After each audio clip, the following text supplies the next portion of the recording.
at the end of the day, when you travel around the world a couple of times or just all the time, I don't know, you realize something that at the end of the day, everybody is kind of the same. Like, we're just humans at the end of the day, okay? With similar habits, similar cultures, and one link to the other. And that is why today we're going to be talking about five things Romanians and Nigerians do in common, which you may or may not know. Or rather, just things they do the same. So, first of all, is removing shoes as guests. So, in both cultures, when you are a guest in someone else's house, you have to remove your shoes unless the owner of the house says you don't have to remove your shoes, you don't have to bother. Normally you just walk either with socks or barefoot inside that person's house as a guest.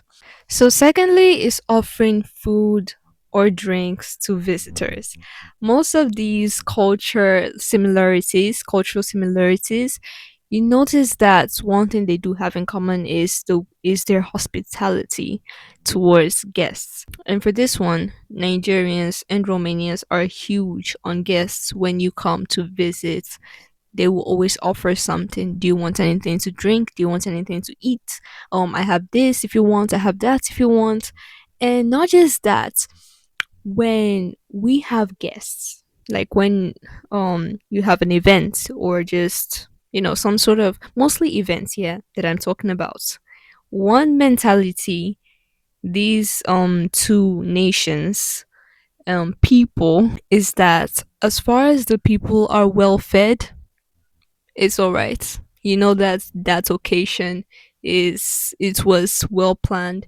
It was okay, something to remember, because the main thing people are usually after at Nigerians and Romanians events are usually food. I mean, it depends. Obviously, you're gonna celebrate with the family and so on, but they remember the food, if it was good, if it was not, and obviously if they were well fed. Number three is respecting elders. Now, one thing about Romania, yeah, is that when you greet people, not elders, I don't know why it's very normal for a lot of people not to respond to you, okay? The only people who could fortunately respect you are people who you actually know, like neighbors and so on. And I think that's kind of like greeting etiquette. I'm not really sure. Whereas in Nigeria, you greet everybody you walk past by as far as they're older than you.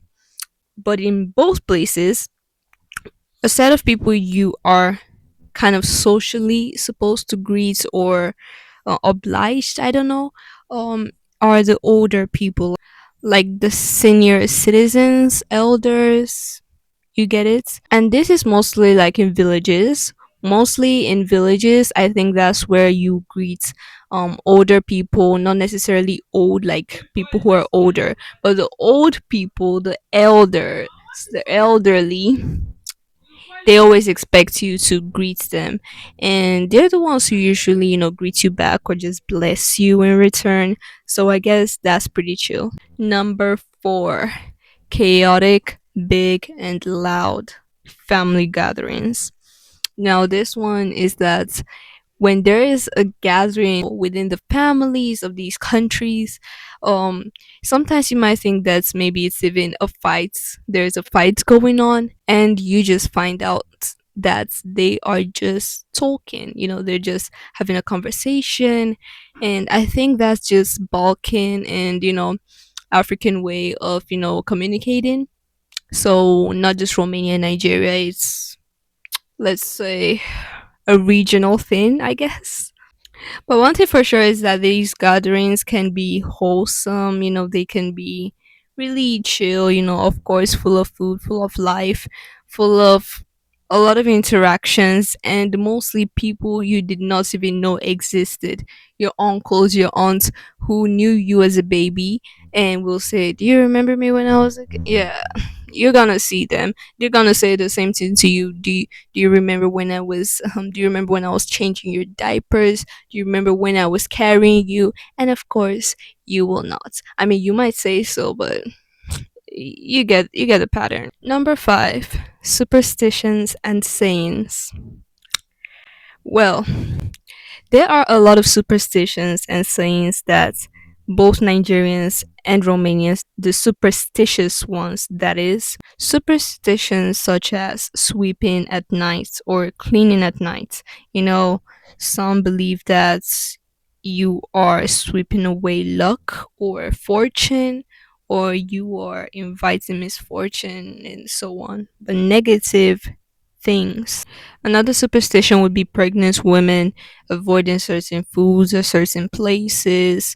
And one popular one is saying God forbid. Like the phrase God forbid in Romanian, that's Doamne ferește.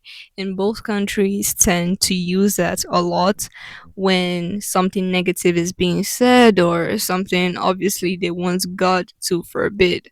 So there are quite a lot of similarities, and these are just the ones that I tend to remember as of now. So if you watch this video to the end, please consider subscribing, consider sharing to somebody who you might find this useful to, and check out my other videos.